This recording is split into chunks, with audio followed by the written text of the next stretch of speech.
వందల ఏళ్ల నుంచి జీవనం సాగిస్తున్న చిరు వ్యాపారుల దుకాణాలు తొలగింపు అన్యాయమని, వారికి న్యాయం జరిగేంత వరకు మా పోరాటం ఆగదని హెచ్చరిస్తున్నారు సిపి రాష్ట్ర కార్యవర్గ సభ్యులు పానుగంటి పర్వతాలు.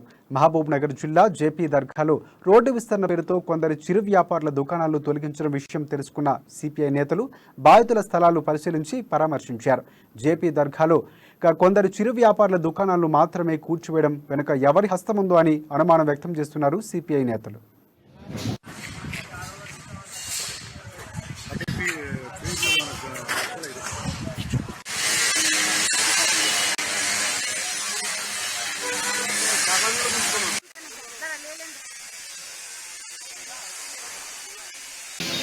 పైన మాకు అధికారులు గానీ ఇప్పుడు పైన ఉన్న డిపార్ట్మెంట్ గానీ అందరు మాకు వివరాలు ఇవ్వాల్సిందిగా కోరుతున్నాము. ఎందుకంటే ఒక గ్రామ సర్పంచ్ గా నేను గ్రామ సర్పంచ్ గా ఒక బాధ్యతమైన సర్పంచ్ గా నేను వహిస్తున్నాను. ఎందుకంటే ఇలాంటి సంఘటనలు వస్తుంటే గ్రామ సర్పంచ్ ఏం చేస్తున్నారని చెప్పి ప్రశ్నిస్తున్నారు ప్రజలు. ఎందుకంటే ఇలాంటి సంఘటనలు మాకు రావద్దు. మేము ఎందుకంటే ఒక 4 సంవత్సరాలు మేము ఊర్లో అన్ని అభివృద్ధి దిశగా అన్ని పనులు చేసుకుంటూ పోతున్నాము. ఒక సంవత్సరం ఉంది, ఆ సంవత్సరం కూడా మేము మంచిగా ఎలాంటి గొడవలు విభేదాలు లేకుండా సామరస్యంగా పోవాలని చెప్పి ఆలోచనతో ఉన్నాము.